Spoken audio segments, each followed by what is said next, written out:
E aí pessoal, tudo bem com vocês? Eu não sei nem como que eu começo esse vídeo, e não é um vídeo que vai me dar prazer de fazê-lo, mas é um vídeo que eu quero que exista no meu canal. Diferente de muitos outros que eu quero que existam e que eu não tomo iniciativa de ir lá e fazer, isso eu quero fazer e eu quero muito que conste.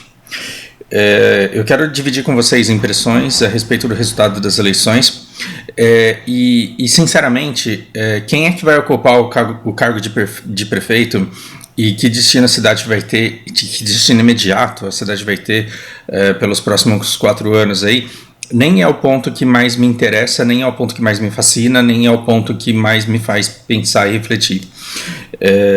O que eu quero é convidar vocês a refletir o que o resultado das eleições desse ano eles significam a respeito da sociedade que está amadurecendo. A sociedade que está amadurecendo. Tem um vídeo que eu quero muito que vocês assistam, que é a maior teoria de conspiração de todos os tempos. Eu vou deixar linkado aqui na descrição do vídeo. Eu apresentei como teoria de conspiração porque era uma coisa que não podia ser provada, na época, pelo menos por mim, porque eu não tinha conhecimento e não tinha documentos o suficiente para isso.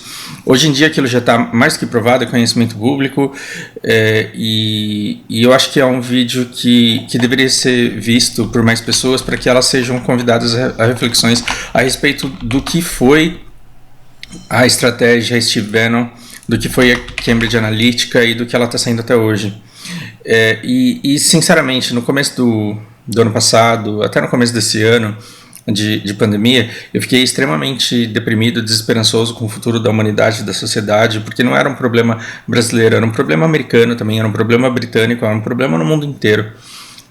E era extremamente desanimador, mas aí parece que a gente agora finalmente começa a ter boas notícias. Você vai entender muito melhor o que eu vou dizer agora se você assistir o vídeo meu, que eu vou deixar na descrição do vídeo, que é a maior teoria de conspiração de todos os tempos. Você vai entender muito mais do que eu vou falar a partir de agora.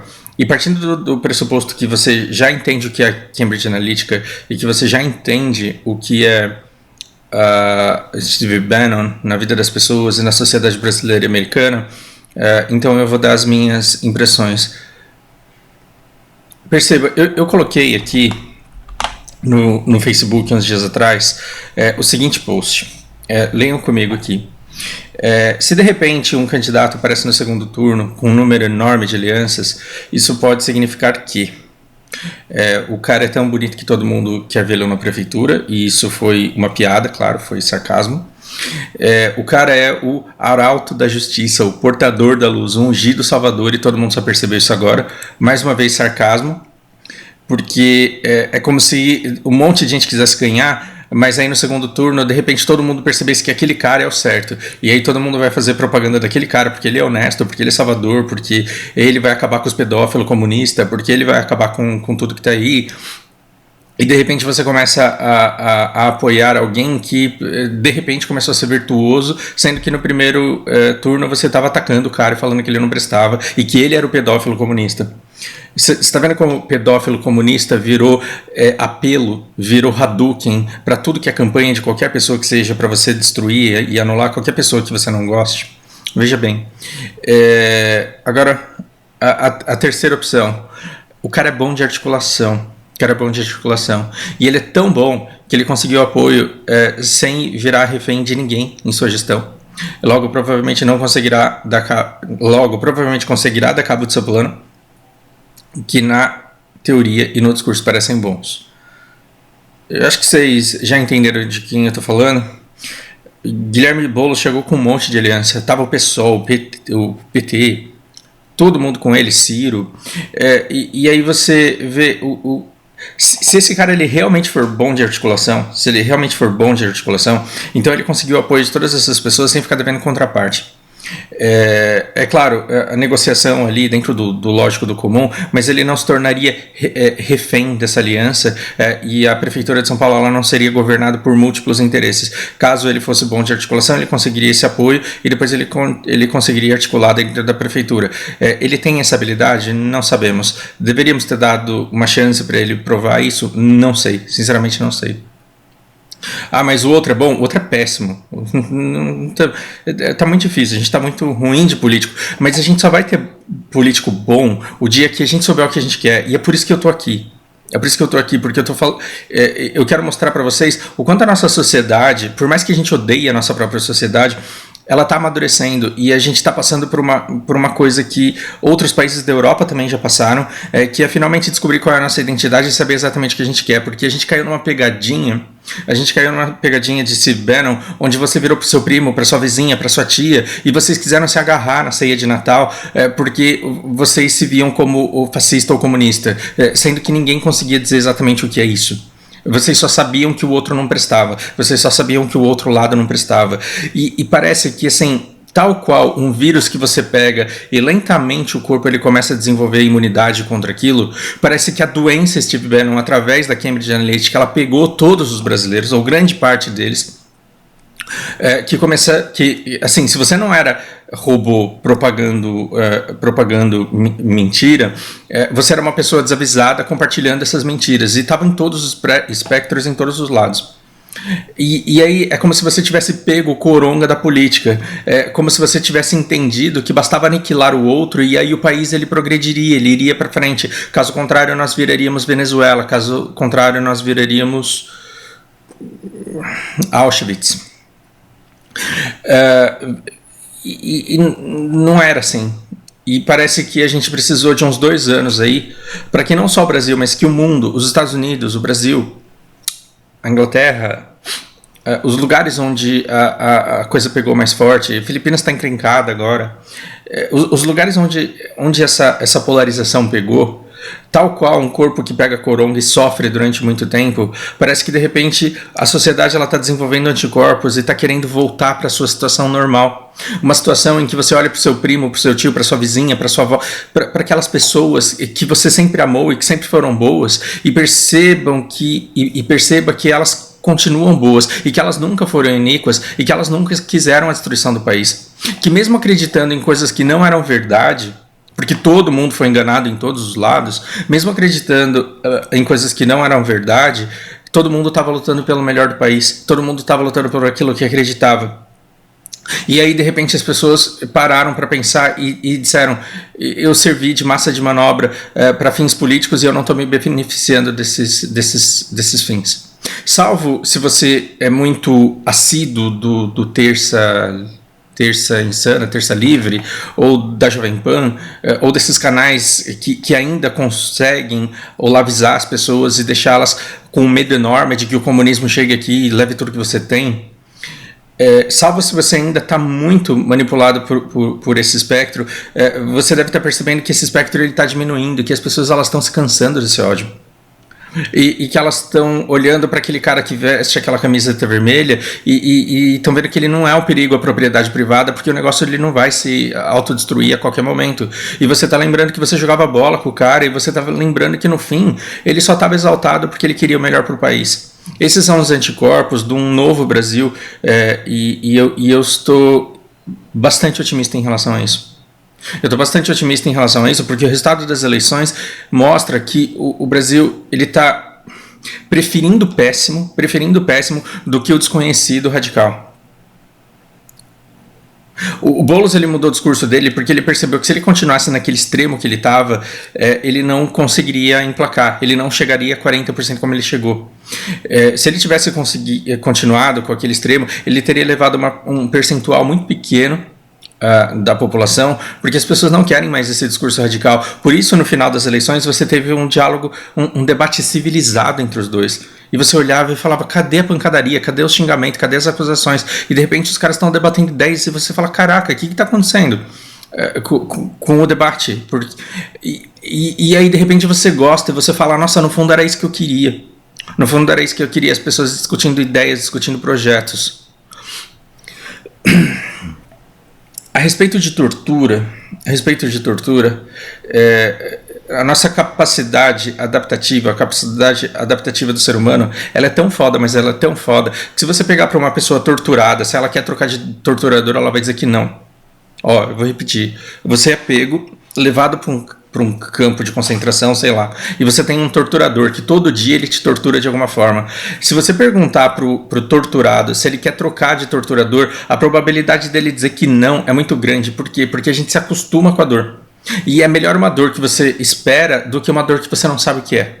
Então, de repente, se o cara te dá soco na boca do estômago, se ele te dá joelhada no saco todo dia, você se preparar para aquilo e aprender a conviver com aquilo, talvez para você seja mais seguro do que uma outra pessoa que pode vir com um alicate no seu dente que você não sabe que dor é essa. E parece que, para mim, muitas prefeituras elas ganharam simplesmente porque as pessoas preferiam um mal que elas conhecem e que elas acham que tem uma capacidade de articular minimamente a política de sua cidade e a administração da sua cidade, do que alguém que vem de fora e vem com muita garra e com muita boa vontade, que vem com muita vontade de mudar, mas vem sem experiência. As pessoas elas estão finalmente percebendo, e eu acho que isso é ótimo, que você precisa de um pouco de eficácia, eficiência, você precisa de conhecimento, e que nós precisamos eleger bons administradores e não bons corações. No primeiro American Idol, que virou ídolos aqui no Brasil, que virou fama, sei lá o que é, na quarta edição, e eu pego essa menina muito como padrão, e ela é caçoada, e ela começa a chorar, e ela começa a querer dar lição de moral no Simon e nos outros juízes, dizendo que ela veio de longe, que ela se esforçou, que ela era uma boa filha, que ela era uma boa pessoa para a comunidade dela. E o Simon, aquele cara que é pago para ser o mais arrogante, o mais bruto, aquele que fala a verdade na cara, ele fala, olha aqui para trás, os 3 últimos ganhadores. A gente não está procurando bons corações. A gente não está procurando boas filhas, boas vizinhas, boas sobrinhas, boas amigas. A gente não está procurando coração bom. A gente está procurando quem canta bem. E você não canta bem. E a plateia, que ficou extremamente comovida com o choro da menina, teve que silenciar perante aquilo que ele estava dizendo. Porque ele estava certo, ela cantava mal. Onde eu estou querendo chegar com isso? Se eu chego e me proponho a prefeitura da cidade de São Paulo, você prefere o Covas ou eu? É uma pergunta que você pode achar difícil de responder, mas para mim é super fácil responder uma pergunta dessa. E assim, eu tô até preparado para vocês falarem que eu defendo bandido, que eu defendo corrupção, que eu defendo dar ração para criança na escola. Mas se você perguntar para mim, se você perguntasse para mim, Fausto, você prefere você mesmo na prefeitura de São Paulo ou você prefere o Covas? Eu prefiro o Covas. Por quê? Porque o Covas ele conhece a máquina. Ele conhece o funcionamento das coisas, ele manja de administração da cidade e ele pode estar envolvido em inúmeros crimes de corrupção e a gente tem que prendê-lo e fazê-lo pagar por isso.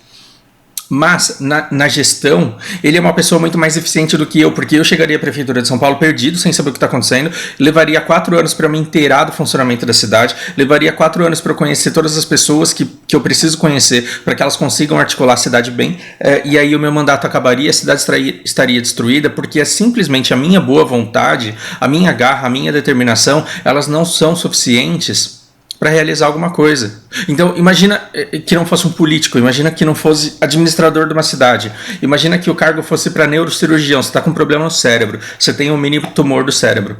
E aí você coloca lá um cara arrogante, um cara desonesto, um cara que trata a mulher dele mal, e ele é um renomado neurocirurgião. E aí você coloca eu, que não sei nem por onde que começa a dar uma anestesia.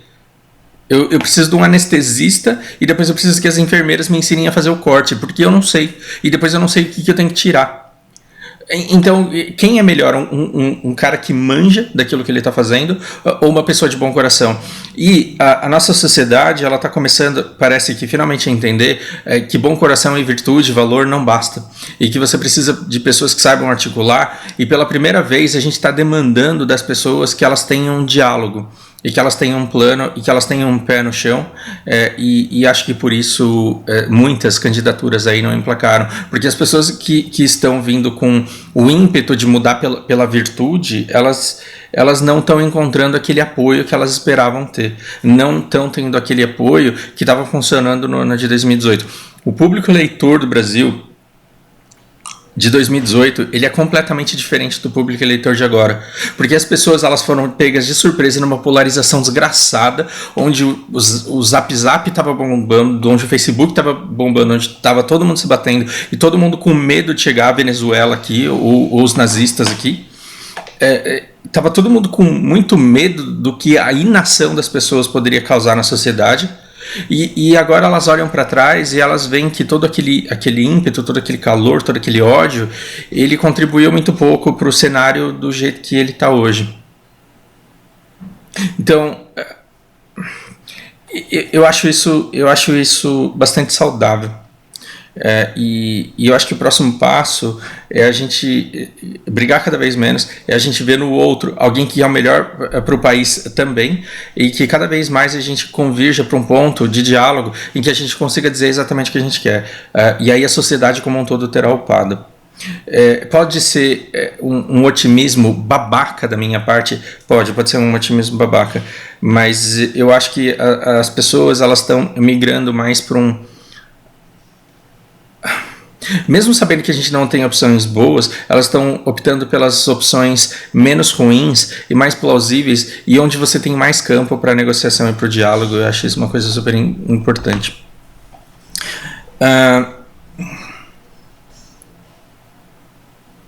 Vejam o vídeo aqui, porque tem outras coisas que eu quero falar, mas eu quero falar depois que vocês assistirem. E aí eu volto aqui falando sobre livros que eu ando lendo, e sobre coisas que eu espero dessa nova gestão. E é muito importante também a gente acabar com esse negócio de que, cara, não foi o meu candidato que ganhou, então eu tenho que viver de desesperança pelos próximos 4 anos, porque nada vai dar certo. A gente tem que, como sociedade, chegar num ponto em que a gente perceba que, independente de quem for colocado na liderança, essa pessoa ela tem que ser pressionada através de vereadores, através de manifestações de interesses, e ela tem que ser controlada. Aquele capitãozinho do mato lá, o cara está querendo acabar com o Tribunal de Contas. Então, um cara que fala que não existe racismo, um cara que é contra cotas, um cara que é contra tudo aquilo que vai ao encontro dos interesses das pessoas de sua cor, que sofrem ou que sofrem todos os dias no Brasil, ele de repente aparece num programa de entrevista falando só tem corrupto lá naquele Tribunal de Contas, tem que acabar com os caras. Muito pelo contrário, a gente precisa... O portal da transparência ele tem que ter essa transparência que ele tem, e ele tem que ter o nosso interesse de ir lá ver quanto dinheiro está sendo gasto no quê.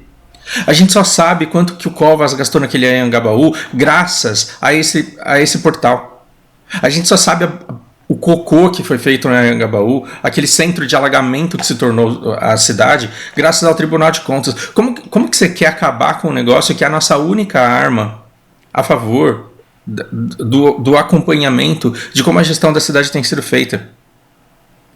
A gente não tem que ser contra o Tribunal de Contas, a gente tem que se esbofetear e falar por que a gente não está olhando aquele negócio toda semana. E por que a gente não está dialogando sobre o dinheiro que está sendo gasto ali. Você vê vozes dissoantes aí, e distoantes e dissidentes dizendo, olha, os testes eles foram superfaturados. E aí a gente fica esperando algum repórter dizer pra gente que foi mesmo superfaturado ou não, ou que não foi superfaturado, ou que foi um custo ali momentâneo daquele momento da crise, ou que não foi. Mas por quê? Porque a gente tem preguiça de ir lá e ver. E a gente tem preguiça de ir lá, entrar nesse portal e debater o tamanho dos custos e por que eles custam aquilo que eles custam. Então, o seu candidato não ter sido finalmente eleito não é o fim da linha. E se o seu candidato foi eleito, aí sim é que você tem que participar da gestão dele e tem que acompanhar de perto aquilo que está acontecendo. Se a gente colocar isso como meta, conhecer o trabalho dos candidatos enquanto eles estão... Conhecer o trabalho dos políticos enquanto eles estão desempenhando trabalhos de gestão, a gente vai ver que determinado vereador ele tem condições, mérito e capacidade, porque não basta ter virtude, capacidade de ser prefeito. E aí a gente vai olhar para um prefeito e falar, cara, você fez um bom trabalho, então talvez você tenha capacidade de ser governador. E é dessa maneira que a gente vai escolhendo os nossos representantes, verificando se eles estão de fato fazendo o que a gente espera deles. A nossa sociedade ela está cada vez menos polarizada. Assim como a americana, nós estamos menos polarizados agora e a gente está querendo começar a conversar. E se a gente começar a conversar ao ponto da gente descobrir o que a gente quer, aí a gente vai ser um público com pautas, com com demandas específicas, e aí sim a gente consegue poder, aí sim a gente consegue influência, aí sim a gente consegue começar a mudar alguma coisa. Enquanto a gente não mudar nada, porque a gente não debate, enquanto a gente não debater, porque a gente está criticando o outro porque votou no errado, aí realmente a gente não evolui como sociedade. Reflitam sobre isso. E eu não sei como que vai ser a minha empolgação para continuar falando a respeito, mas tomara que seja útil. Gente, eu estou dividindo a minha perspectiva. Você não tem como dizer que ela está errada, porque é a minha perspectiva. E não só a minha é limitada, todas as perspectivas são limitadas. É impossível você ter um discurso que abrange, que contenha toda a realidade. Aquilo que vai ser dito precisa ser escolhido, aquilo que está sendo enxergado precisa receber um foco. E você vai precisar de muitas perspectivas como a minha para ampliar sua perspectiva do todo, para que o seu conhecimento a respeito do mundo que te cerca seja mais próximo, seja o mais amplo possível, mas que nunca será pleno. Por hora é isso. Ótima semana para vocês. Grande abraço.